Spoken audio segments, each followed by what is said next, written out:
Hello friends, welcome back to my YouTube channel. মই অনুৰাগ শৰ্মা আপোনালোক সকলোকে পুনৰবাৰ স্বাগতম জনাইছো মোৰ YouTube চেনেলটোলৈ। আজি মই আপোনালোকৰ সন্মুখত এটা নতুন ভিডিঅ' লৈ উপস্থিত হৈছো আৰু আজিৰ ভিডিঅ'টোত মই আপোনালোকৰ সৈতে শেয়াৰ কৰিম ডিসকাস কৰিম অসম লোক সেৱা আয়োগ Assam public service commission APSC ৰ লেটেষ্ট আপডেটস সমূহৰ বিষয়ে। এনে জেনাৰেলি মই প্ৰত্যেক সপ্তাহে এবাৰকে দিও, এবাৰ চাগে হয়তো অকমান লেট হৈছে, বাকি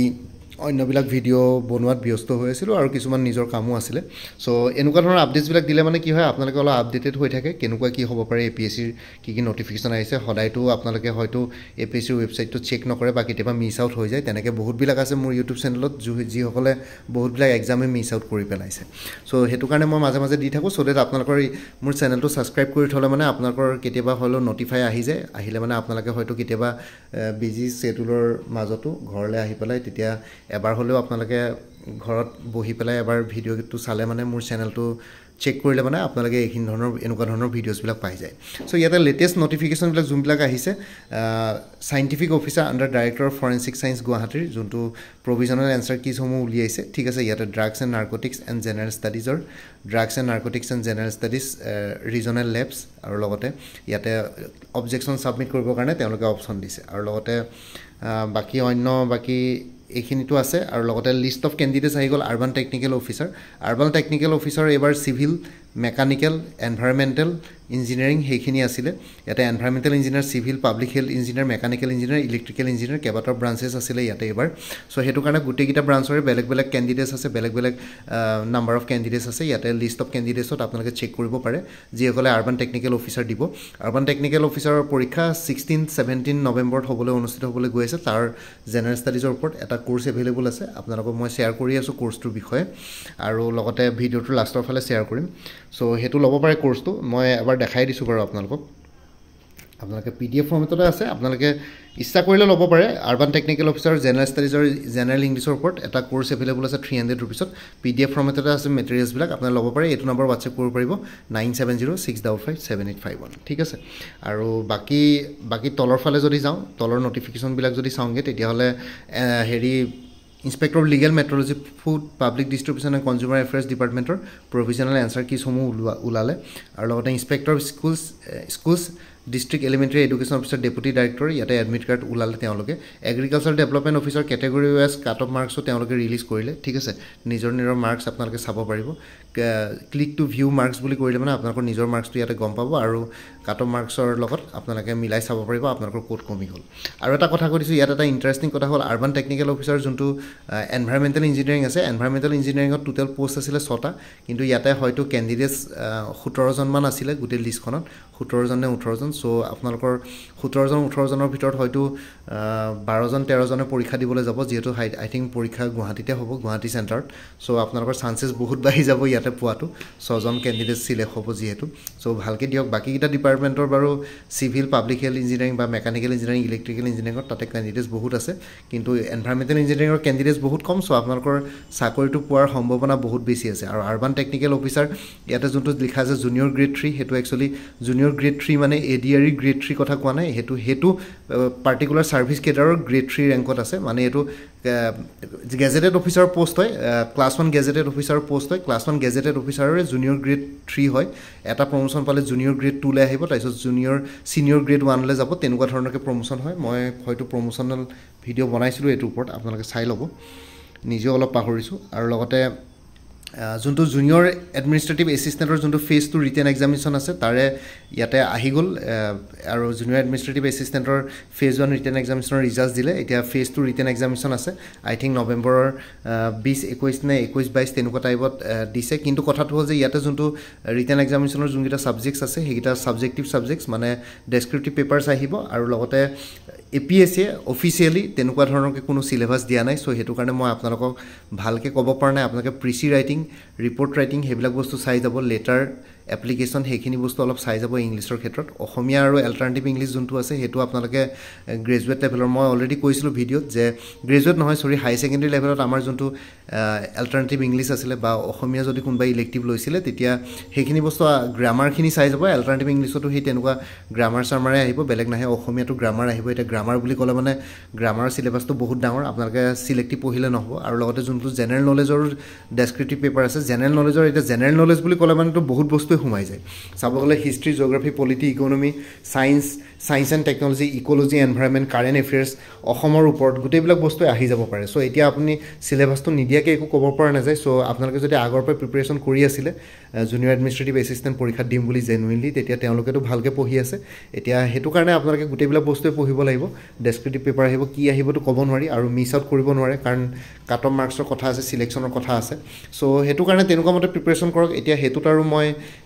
কি ক'ব পাৰিম আপোনালোকে এতিয়াতো লাষ্ট মোমেণ্টত একো ছাজেশ্যন দিবও নোৱাৰোঁ 10-15 দিন আছে পৰীক্ষালৈ চ' সেইটো কাৰণে মই কৈছোঁ যে আপোনালোকে যিমান পাৰে চাই যাওক কাৰেণ্ট এফেয়াৰ্ছৰ যোনবিলাক ইম্পৰ্টেণ্ট স্কিমছ আছে গভৰ্ণমেণ্ট স্কিমছ সেইখিনি বস্তু চাই যাওক বাকী history geography polity economy science and technology ecology and environment ঠিক আছে আৰ্ট এণ্ড কালচাৰ সেইবিলাক বস্তুটো চাব গ'লেতো বহুত ডাঙৰ চিলেবাছ হয় চ' আগৰ পৰা যদি পঢ়ি আছে হেল্প হ'ব কিন্তু এতিয়া লাষ্ট মোমেণ্টত আপোনালোকে কিমান কভাৰ কৰিব সেইখিনি বস্তু কমপ্লিট কৰোঁতে এটলিষ্ট 3 মাহ সময় লাগে ডেডিকেটেড ষ্টাডি কৰিলে মানে চ' তেনেকুৱা ধৰণৰ কথা এতিয়া লাষ্ট মোমেণ্টতো বহুত বেছি একো কৰিব পৰা নাযায় বাকী জুনিয়ৰ ডেভেলপমেণ্ট অফিচাৰ পৰীক্ষা হৈ গ'ল তাৰে হেৰি ওলাই গ'ল আপোনালোকৰ এনচাৰ কিজ ওলাই গ'ল আপোনালোকে চাই ল'ব ঠিক আছে চ' বাকী তেনেকুৱা নটিফিকেশ্যন তেনেকুৱা একো অহা নাই আৰু বাকী আপোনালোকৰ যোনখিনি পৰীক্ষা হ'বলৈ বাকী আছে মই অভাৰঅল গোটেই পৰীক্ষাবিলাকৰ কথা কৈছোঁ যোনবিলাক পৰীক্ষা হ'বলৈ এতিয়াও বাকী আছে সেইটো আপোনালোকে নৱেম্বৰ ডিচেম্বৰ মাহত এক্সপেক্ট কৰিব পাৰে জানুৱাৰী মাহলৈকে এক্সপেক্ট কৰিব পাৰে তাৰপিছত হয়তো ফেব্ৰুৱাৰীৰ পৰা পৰীক্ষা পাতাটো অলপ কমি যাব APSCৰ কাৰণ ইলেকশ্যন আহি আছে তাৰপিছত আকৌ তেওঁলোকে আকৌ চাগে মে' মানৰ পৰা ইলেকশ্যনৰ পাছত আকৌ তেওঁলোকে কণ্টিনিউ কৰিব চ' জানুৱাৰীলৈকে ডিচেম্বৰ জানুৱাৰী নৱেম্বৰতো বহুতবিলাক পৰীক্ষা স্কেডুল কৰা হৈছে অলৰেডি ডিচেম্বৰ জানুৱাৰীলৈকে আপোনালোকে পৰীক্ষাবিলাক এক্সপেক্ট কৰিব পাৰে আৰু তেতিয়ালৈকে যোনখিনি বাকী আছে জুনিয়ৰ ইঞ্জিনিয়াৰ আৰু কিবা কিবি চ' সেইখিনি ডিচেম্বৰ জানুৱাৰী তেনেকুৱাত এক্সপেক্ট কৰিব পাৰে আৰু লগতে এটা পোষ্ট ওলাব ফাইনেন্সিয়েল মেনেজমেণ্ট অফিচাৰৰ এডভাৰটাইজমেণ্ট ওলাব বুলি শুনিছোঁ কেতিয়া ওলাব নাজানো কিন্তু পোষ্ট চেংচন হৈছে বুলি শুনিছোঁ নাম্বাৰ অফ পোষ্টটো ভালকৈ গম নাপাওঁ কিন্তু সেইটো সোনকালে এডভাৰটাইজমেণ্ট আহিব APSCৰ চ' ফাইনেন্সিয়েল মেনেজমেণ্ট অফিচাৰটো বেচিকলি তেওঁলোকে এডুকেশ্যনৰ কোৱালিফিকেশ্যনত BCom MCom নহ'লে CA বিচাৰে চ' কমাৰ্চ গ্ৰেজুৱেটখিনিৰ কাৰণে এক্সক্লুচিভ হয় এইটো post financial management officer class 1 gazetted অফিচাৰে হয় যেনেকৈ আৰ্বান টেকনিকেল অফিচাৰ ইঞ্জিনিয়াৰিংখিনিৰ কাৰণে থাকে ইয়াতে ফাইনেন্সিয়েল মেনেজমেণ্ট অফিচাৰটো কমাৰ্চৰ কাৰণে ইয়াতে এক্সক্লুচিভ থাকে ঠিক আছে চ' যোনখিনি কমাৰ্চ গ্ৰেজুৱেট হয় তেওঁলোকে বা CA আছে তেওঁলোকে এপ্লাই কৰিব পাৰিব এইটো ক্লাছ 1 গেজেটেড অফিচাৰৰ পোষ্ট হয় আৰু সেইটো এডভাৰটাইজমেণ্ট সোনকালে আহিব এতিয়া নৱেম্বৰতে আহিব বুলি মই নকওঁ কাৰণ মই কোনো কনফাৰ্ম ইনফৰ্মেশ্যন পোৱা নাই কেতিয়া আহিব কিন্তু পোষ্ট চেংচন হৈছে কিমান পোষ্ট চেংচন হৈছে সেইটোও নাজানো চ' সেইটো কাৰণে মই আপোনালোকক ডাইৰেক্টলি একো নকওঁ কিন্তু আপোনালোকে ৱেইট কৰক নৱেম্বৰ ডিচেম্বৰ ভিতৰতে এডভাৰটাইজমেণ্ট আহিব লাগে আৰু লগতে আপোনালোকে এটা কুৱেশ্যন মোক সুধি থাকে এছিষ্টেণ্ট একাউণ্টছ অফিচাৰ APDCLৰ ৰিজাল্ট কেতিয়া দিব এতিয়া মই সেইটো খবৰ ল'লেও মোক কোনেও একো ক'ব নোৱাৰিছে ঠিক আছে কেতিয়া দিব ৰিজাল্ট কাৰণ অলৰেডি তাতকৈ পিছত পতা পৰীক্ষাবিলাকৰ বহুতবিলাকৰ ৰিজাল্টছ ডিক্লেয়াৰ কৰি দিলে চ' এছিষ্টেণ্ট একাউণ্টছ অফিচাৰ APDCLৰ ৰিজাল্ট কেতিয়া ডিক্লেয়াৰ কৰিব গম নাপাওঁ আৰু সদায় গণ্ডগোলটো সদায় এনেকুৱা ধৰণৰ এই APDCL ডিপাৰ্টমেণ্টটোৰ কি হয় জানো সদায় প্ৰব্লেমটো সেইটোৱে AEGCLৰ ৰিজাল্ট দি দিলে অলৰেডি তেওঁলোকে ডকুমেণ্ট ভেৰিফিকেশ্যনো হৈ গ'ল ফাইনেল চিলেকশ্যনো হৈ গ'ল এতিয়া এপইণ্টমেণ্ট হ'ব নৱেম্বৰ মাহৰ লাষ্টৰ ফালে চ' এতিয়া ক'ব গ'লে এছিষ্টেণ্ট একাউণ্টছ অফিচাৰ APDCLৰটো বাকী থাকিলে APDCL ডিপাৰ্টমেণ্টটোৱে অকণমান প্ৰব্লেমেটিক হয় আগৰ পৰা মই এতিয়া কোৱা নাই যে গোটেই ডিপাৰ্টমেণ্টটো বেয়া কিন্তু অলপ মানে কি বুলি কয় আগৰ পৰাই মই কিবা কিবি ইছ্যু শুনি থাকোঁ APDCL আৰু আসাম এগ্ৰিকালচাৰ ইউনিভাৰ্চিটি এই দুখনত মই প্ৰব্লেম শুনি থাকোঁ আসাম এগ্ৰিকালচাৰ ইউনিভাৰ্চিটিৰো যোনবিলাক কি বুলি কয় পোষ্ট আছিলে সেইখিনি পৰীক্ষা দেৰি হ'ব বুলি শুনিছোঁ মই খবৰ লৈছিলোঁ চ' যোনখিনি নন টেকনিকেল পোষ্ট আছিলে জুনিয়ৰ একাউণ্টেণ্ট আৰু কিবা কিবি চ' সেই পোষ্টখিনিৰো পৰীক্ষা লেট হ'ব junior administrative assistant junior accountant কিবা কিবি আছিলে চ' সেই পোষ্টখিনিৰো পৰীক্ষা হয়তো লেট হ'ব পাৰে যিমানখিনি মই ইনফৰ্মেশ্যন পাইছোঁ অকণমান চ' তেওঁলোকৰ এতিয়া এডভাৰটাইজমেণ্ট দিয়াও 6 মাহ হৈ গ'ল চ' এতিয়া কেতিয়া পাতে আৰু গম নাপাওঁ এতিয়ালৈকে ভালকৈ গম পোৱা নাই বাকী আৰু সেইখিনিয়ে কথা এছিষ্টেণ্ট একাউণ্টছ অফিচাৰৰ পৰীক্ষাৰ ৰিজাল্টৰো খবৰ ল'লে মানে কোনেও একো সঠিকভাৱে ক'ব নোৱাৰে ৰিজাল্টছ ৰেডি আছে কিন্তু কিহৰ কাৰণে ডিক্লেয়াৰ দিব পৰা নাই কিবা কোৰ্ট কেছেছ চলিছে নে কিয়ে চলিছে গম নাপাওঁ এতিয়ালৈকে একো আপডেটো পোৱা নাই মই চ' কিয় লেট হৈ আছে কিহৰ কাৰণে লেট হৈছে একো এতিয়ালৈকে ইনফৰ্মেশ্যন পোৱা নাই চ' আপোনালোকে সুধি থাকে কিন্তু মোৰ ওচৰত একো ইনফৰ্মেশ্যনো নাই চ' কাৰোবাক সুধিলেও মই চ'ৰ্চবিলাকেও একো ক'ব পৰা নাই চ' এইটো কাৰণে মই এইটো বস্তুত হেল্পলেছ আপোনালোকে ৱেইট কৰক পৰীক্ষাৰ ৰিজাল্ট দি দিব লাগে আৰু সোনকালে চ' এইখিনিয়ে আছিলে আৰু লগতে এটা এডভাৰটাইজমেণ্ট ওলাইছিলে এইটোত পোষ্ট চাগে কম আছিলে পাহৰি গ'লোঁ 2-3টামান পোষ্ট আছিলে adviser production industries commerce and public enterprises department এইটো চাগে টেকনিকেল কোৱালিফিকেশ্যনে দৰকাৰ পৰিছিলে এইটো আপোনালোকে এডভাৰটাইজমেণ্টৰ এবাৰ চাই ল'ব অনলাইন এপ্লিকেশ্যন চাগে চলি আছে বৰ্তমান সো এটোত আপোনালোকে এপ্লাই কৰিব পাৰিব ঠিক আছে সো এইখিনি আছিল আৰু এতিয়া বৰ্তমানটো একো ক'বলগীয়া নাই বাকি কম্বাইন কম্পিটিটিভ এক্সামিনেশনটো দেৰি হ'ব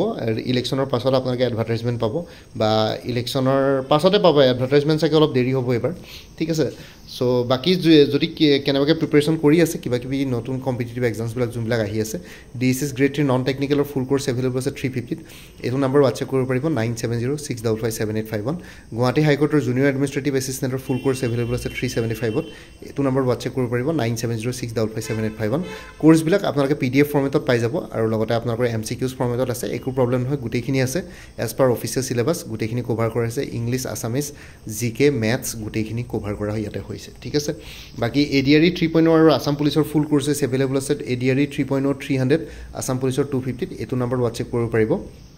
লগতে আসাম কম্পিটিটিভ এক্সাম বুলি এটা ফুল কোৰ্স এভেইলেবল আছে 400 এই আসাম কম্পিটিটিভ এক্সামছত আপোনালোকে অসমৰ যিকোনো কম্পিটিটিভ এক্সামছ ইয়াতে এইখিনিৰ ওপৰত পাই যাব কোৰ্স মেটেৰিয়েলছ ইয়াতে লগতে প্ৰিভিয়াছ ইয়াৰ কোৱেশ্চন পেপাৰছো ইনক্লুডেড আছে বহুত বিলাক এক্সামৰ 23 খনমান প্ৰিভিয়াছ ইয়াৰ কোৱেশ্চন পেপাৰছো ইনক্লুডেড আছে কোৰ্সটোত উইথ এনসাৰ কিছ আৰু লগতে আপোনালোকে হেৰিও পাই যাব কি বুলি কয় ষ্টাডি মেটেৰিয়েলছো পাই যাব ডিএসএস ডিএমই ADRE ঠিক আছে আসাম পুলিচ লগতে APSC departmental exams Guwahati high court হেবিলাক গুটেবিলাক কভাৰ হৈ গৈছে এপিএসসি ৰিসাৰ্চ এসিস্টেন্ট ফাইনান্সৰ কাৰণে ফুল কোৰ্স এভেইলেবল আছে 300 এটো নম্বৰ WhatsApp কৰিব পাৰিব 9706557851 আৰু লগতে প্ৰিভিয়াছ ইয়াৰ কোৱেশ্চন পেপাৰছ 23 খন এভেইলেবল আছে উইথ এনসাৰ কিছ ইয়াতে APSC high court DSS DME ADRE হেবিলাকৰ কোৱেশ্চন পেপাৰছ ইনক্লুডেড আছে উইথ এনসাৰ কিছ 75 ৰুপিছত এভেইলেবল আছে কোনবা কাৰোবাক যদি লাগে এটো নম্বৰ WhatsApp কৰি ল'ব পাৰিব